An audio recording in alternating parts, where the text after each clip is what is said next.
Hello everyone, omega academic and admission কেয়ারের পক্ষ থেকে আমি তামিম স্যার চলে এসেছি তোমাদের জন্য এইচএসসি আইসিটি আরেকটি লেকচার নিয়ে। এইচএসসি আইসিটির আমরা চ্যাপ্টার 3 স্টার্ট করেছিলাম, সংখ্যা পদ্ধতি ও ডিজিটাল ডিভাইসেস। যেই চ্যাপ্টারে আমরা অলরেডি 3টা লেকচার কমপ্লিট করে ফেলেছি, আজকে আমাদের 4th লেকচার। তো আমরা সংখ্যা পদ্ধতির ইতিহাস জেনেছি, সংখ্যা পদ্ধতির প্রকারভেদ জেনেছি, অনেক কিছুই হচ্ছে যে আমাদের পূর্বের লেকচারগুলো জেনেছি। তোমরা হচ্ছে যে আমাদের পূর্বের লেকচারগুলো দেখে আসবে। ওমেগা একাডেমিক অ্যান্ড অ্যাডমিশন কেয়ারের হচ্ছে তোমরা যে ফেসবুক পেজ অ্যান্ড হচ্ছে যে ইউটিউব পাবে, সেখানে হচ্ছে যে তোমরা আমাদের পূর্বের সবগুলো ক্লাস পেয়ে যাবে। তো আমাদের একাডেমিক যতগুলো সাবজেক্ট আছে সবগুলো সাবজেক্টেরই হচ্ছে যে ভিডিও আসে, তোমরা রেগুলার সেই ভিডিওগুলো দেখবে তোমাদের একাডেমিক সাবজেক্টগুলোর জন্য। তো আজকে আমরা হচ্ছে 4th লেকচারে শিখবো হচ্ছে কিভাবে বাইনারি সংখ্যাকে ডেসিমেল সংখ্যায় হচ্ছে যে রূপান্তর করা যায়। আমরা আমাদের 3rd লেকচারে অলরেডি শিখে ফেলেছি যে একটি পূর্ণ বাইনারি সংখ্যাকে, লাইক দশমিকের আগের যে সংখ্যাটা থাকে, পূর্ণ বাইনারি সংখ্যাকে কিভাবে ডেসিমেলে রূপান্তর করা যায় সেটা অলরেডি আমরা শিখে ফেলেছি। আজকে আমরা হচ্ছে যে শিখবো কিভাবে আমাদের একটা ভগ্নাংশ সংখ্যাকে বা ভগ্নাংশ বাইনারি সংখ্যাকে কিভাবে ডেসিমেল সংখ্যায় রূপান্তর করা যায় বা ডেসিমেল ভগ্নাংশ সংখ্যায় রূপান্তর করা যায় সেই জিনিসটা আমরা দেখব। তো আমরা পূর্বের ক্লাসে তোমাদেরকে পাওয়ারের ইনক্রিজ অ্যান্ড ডিক্রিজ জিনিসটা দেখিয়েছি, কিন্তু আজকে আমি আরেকবার রিক্যাপ করে দিই, যেহেতু জিনিসটা হচ্ছে যে আমাদের লাগবে। তো আমরা জানি যখন আমরা পাওয়ার দিচ্ছি, পাওয়ার ইনক্রিজ করতেছি বাইনারি নাম্বার সিস্টেমে, তখন আমাদের যে এলএসবি পয়েন্ট থাকে, ওই এলএসবি পয়েন্টের ক্ষেত্রে আমার পাওয়ারটা থাকে 2⁻0। ঠিক আছে, আমরা 2⁻0 দিয়ে পাওয়ারটা স্টার্ট করি, এটা হচ্ছে যে আমাদের এলএসবি। এরপরে যতগুলো পাওয়ার থাকে ইনক্রিজ হয় 2⁻1, 2⁻2, 2⁻3। ঠিক আছে, এই প্রসেসে হচ্ছে ইনক্রিজ হচ্ছে। অ্যান্ড দশমিকের পরে যে সংখ্যাগুলো থাকবে ওই ক্ষেত্রে ডিক্রিজ হবে কিভাবে, 2⁻1, 2⁻2, 2⁻3। ঠিক আছে, এই প্রসেসে। তো আমরা পাওয়ারের ইনক্রিজ অ্যান্ড ডিক্রিজ এই দুইটা জিনিস হচ্ছে যে বুঝতে পারছি। তাহলে আমরা চলে যাই যে আমাদের সংখ্যাটাকে কিভাবে হচ্ছে যে আমরা রূপান্তর করব ডেসিমেলে। ঠিক আছে, তো আমাদের সংখ্যাটা আমরা লিখে ফেলি। আমাদের সংখ্যাটা দেয়া আছে 0.1101। ঠিক আছে, 0.1101। ঠিক আছে, এটা একটা পয়েন্ট। তো আমরা এই সংখ্যাটাকে ডিক্রিজের ক্ষেত্রে পাওয়ার দিতে হবে। তো আমরা ঠিক পূর্বের মতো চিন্তা করি যে আমরা এত কঠিন অ্যানালাইসিসে যাব না, আমরা দেখবো যে সহজে কিভাবে স্টেপ বাই স্টেপ আগাইলে হচ্ছে যে আমাদের কোশ্চেনটা সলভ হয়ে যায়। তো আমরা স্টার্ট করি 0.1101 লিখলাম, এটা একটা বাইনারি সংখ্যা, এটাকে আমরা হচ্ছে কি রূপান্তর করব ডেসিমেলে। তো ডেসিমেলে রূপান্তরের ক্ষেত্রে ওই যে আমরা পূর্বে যেটা জিনিস করেছিলাম মনে রাখতে হবে যে আমরা ওই সংখ্যাটির সাথে যেই সংখ্যাটির থেকে রূপান্তর করছি সেই সংখ্যাটির বেসকে হচ্ছে গুণ করব। কঠিন লাগলো তাই না? তো আরেকটু সহজ করে বলি, লাইক আমরা এখন বাইনারি সংখ্যাকে ডেসিমেলে রূপান্তর করতেছি, তাই বাইনারি সংখ্যাকে এই বাইনারির বেস দিয়ে হচ্ছে যে গুণ করব। তো আমরা লিখে ফেলি বাইনারি বেস কত আমরা জানি 2, তাই না? তো আমরা হচ্ছে যে বাইনারি বেস দিয়ে গুণ করে সংখ্যাটা কিরকম হয় লিখে ফেলি। এখানে আমরা ফার্স্টে পাইলাম 1, তাহলে আমরা লিখলাম 1 × 2। এরপরে আমরা পাইলাম আরেকটা 1, তাহলে আমরা লিখলাম 1 × 2। তারপর আমরা পেলাম একটা 0, তাই না? তারপর আমরা লিখলাম 0 × 2। এরপর আমরা কি পেলাম, আরেকটা পেলাম 1, তাহলে আমরা লিখলাম 1 × 2। ঠিক আছে, আমরা পুরো সংখ্যাটাকে লিখে ফেলছি। ঠিক আছে, এখন দেখো পাওয়ার ডিক্রিজ হবে, এই যে দশমিকের পরে যে পাওয়ারটা হবে এটা ডিক্রিজ হবে। তো ডিক্রিজ হলে এখানে কি হয়, এটা 2⁻0 হয়, তাই না? এক্স্যাক্টলি, এই যে এই জিনিসটা তোমরা পরীক্ষার হলে ভুল করো, এটা কিন্তু কখনোই 2⁻0 হয় না।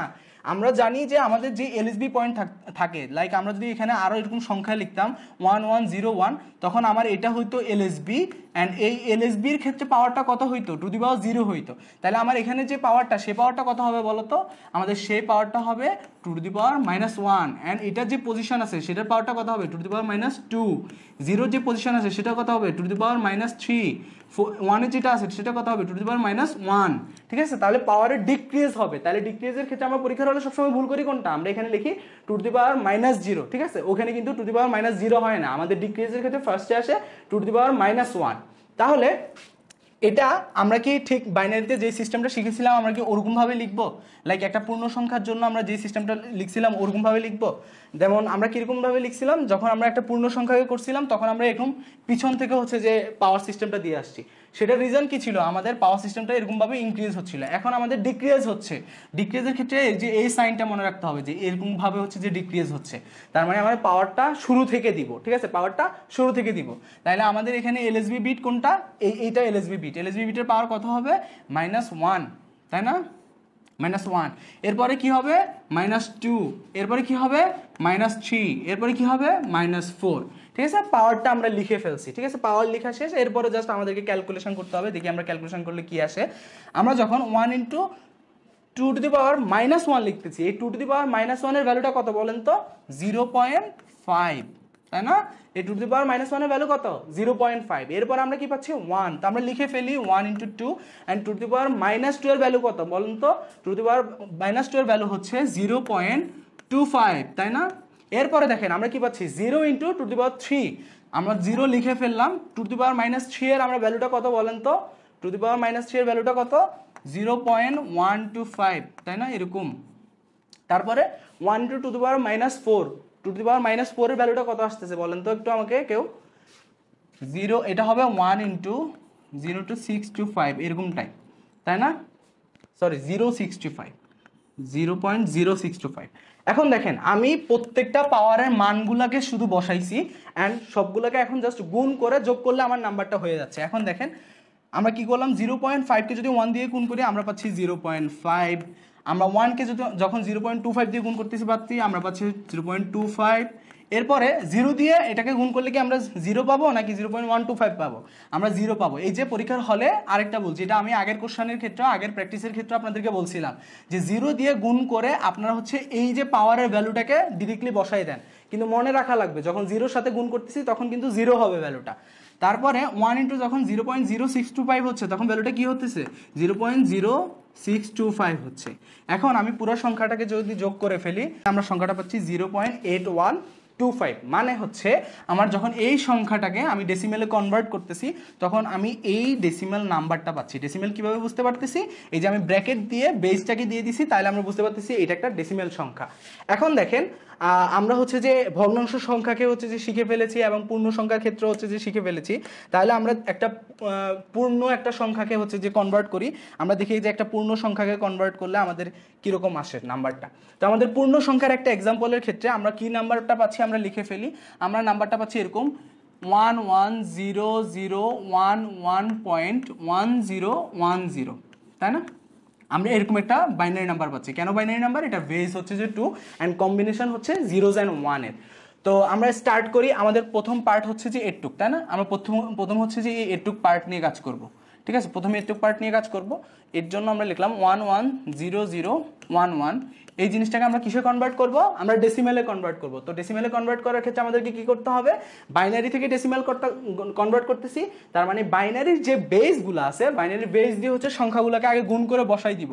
আমরা যে প্রসেসটা আগে শিখছিলাম সেম প্রসেস আমরা বসাই দিই। 1 পাইলাম 1 ইন্টু 2, তারপর আরেকটা 1 পাইলাম, এরপর 1 ইন্টু 2, এরপর একটা 0 পাইলাম 0 ইন্টু 2, এরপরে আরেকটা 0 পাইলাম 0 ইন্টু 2, এরপরে আরেকটা 1 পাইলাম, কি হবে 1 ইন্টু 2, এরপর আরেকটা 1 পাইলাম 1 ইন্টু 2। তার মানে কি হয়েছে? আমি পুরোটা গুণ করে বসাই দিছি। এরপরে কি করতে হবে? পাওয়ার বসাইতে হবে। তাহলে পূর্ণ সংখ্যার ক্ষেত্রে পাওয়ার কোন দিক থেকে বসায়? পূর্ণ সংখ্যার ক্ষেত্রে পাওয়ারের সাইন হচ্ছে এরকম, পিছন দিক থেকে বসায় আসবো। তাহলে পাওয়ার স্টার্ট হবে কি 1 দিয়ে? কখনোই না, 0 দিয়ে স্টার্ট হবে। এই জিনিসটা কোনোভাবে ভুল করা যাবে না। 0, তারপর হচ্ছে 1, এরপর হচ্ছে 2, এরপরে 3, এরপরে 4, এরপর হচ্ছে কি 5। ঠিক আছে, তাহলে আমি পাওয়ার বসাই দিছি। পাওয়ার বসাই দেওয়ার পরে নেক্সট স্টেপ করি আমরা 1 ইন্টু 2⁵ হলে আমার কত হয় বলেন তো? আমরা আবার পিছন থেকে করে আসবো, তাহলে ইজি হয়। কিরকম? এই যে 1 ইন্টু 2⁵ মান কত? 2⁵ মানে হচ্ছে কি 1, তারপরে 1 ইন্টু 2⁵1 মানে কত? 2, তারপরে 0 ইন্টু 2⁵2 মানে কত?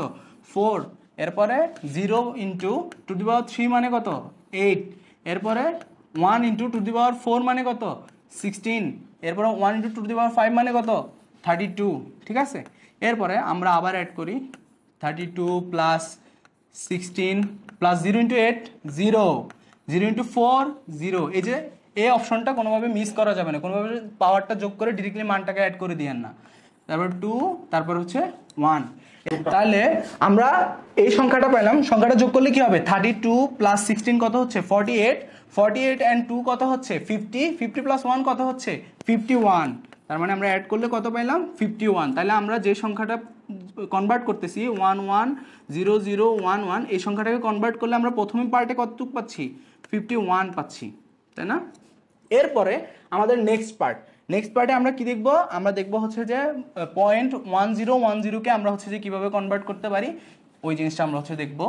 তাহলে আমরা লিখে ফেলি আমাদের সংখ্যাটা কত, 0.1010। ঠিক আছে, এটাকে যদি আমরা লিখি কি করব, প্রথমে আমার পাওয়ার, প্রথমে যে সংখ্যাগুলো আছে এটার সাথে পাওয়ার দিতে হবে। পাওয়ার দেওয়ার জন্য কি করতে হবে, বেসকে গুণ করে বসাইতে হবে। আমরা প্রথম পাইলাম 1, বেস দিয়ে গুণ করলাম 2, প্লাস লিখলাম 0, তারপর আবার 2 দিয়ে গুণ, এরপর আমরা পাইলাম 1, 2 দিয়ে গুণ, এরপরে আমরা পাইলাম 0, 2 দিয়ে গুণ দিলাম। ঠিক আছে, এখন দেখেন প্রথমে আমি যে পাওয়ার ইনক্রিজের কথা বলছি, ইনক্রিজটা তো এদিকে ছিল, ডিক্রিজ কোন দিকে হবে, ডিক্রিজের সাইনটা হবে এদিকে।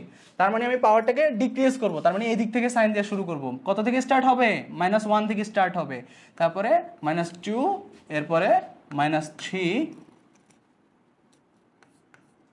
এরপরে হবে -4। ঠিক আছে, এখন দেখেন এটাকে যদি আমি করি 1 ইন্টু 0.5, 0 ইন্টু টু দি পাওয়ার -2 কত হয়, 0.25 হয়। তারপরে 1 ইন্টু টু দি পাওয়ার -3 কত হয়, 0.125 হয়। তারপরে 0 ইন্টু টু দি পাওয়ার 4 -4 কত হয়, 0.0625 হয়। ঠিক আছে, এখন দেখেন আমি যখন 1 ইন্টু 0.5 করতেছি তার মানে কত হচ্ছে, 0.5 পাচ্ছি। 0 ইন্টু 0.25 করতেছি কত পাচ্ছি, 0 পাচ্ছি। 1 ইন্টু 0.125 করতেছি তার মানে কত পাচ্ছি, 0.125 পাচ্ছি, প্লাস 0। ঠিক আছে, এখন আমি যদি অ্যাড করি তাহলে আমার পয়েন্টটা দাঁড়াচ্ছে 0.625। ঠিক আছে, তার মানে আমি পরের যে অংশটা আছে, পরের অংশটাকে যখন কনভার্ট করতেছি এই ডেসিমেল সংখ্যাটাকে পাচ্ছি। তাহলে এটাকে কনভার্ট করলে কত পাচ্ছি, 51, এটাকে কনভার্ট করলে কত পাচ্ছি, 0.625।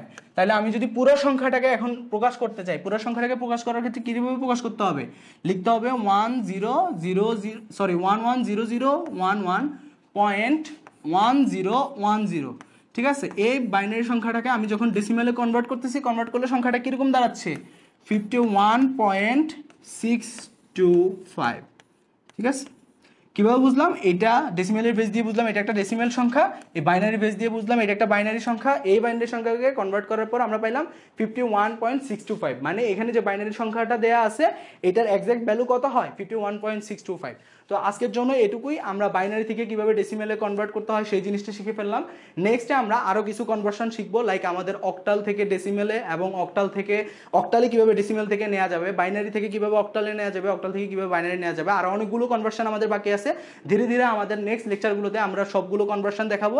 এরপরে আমরা থার্ড চ্যাপ্টারের পরবর্তী যে ধাপটা আছে আমাদের গেটস স্টার্ট করব। তো ততদিন পর্যন্ত আমাদের সাথে থাকবে, ওমেগার সাথে থাকবে। ওমেগার ফেসবুক পেজ অ্যান্ড ইউটিউবকে সাবস্ক্রাইব করে রাখবে, তাহলে তোমরা রেগুলার ক্লাসগুলো পেয়ে যাবে। থ্যাংক ইউ সবাইকে, ভালো থাকো।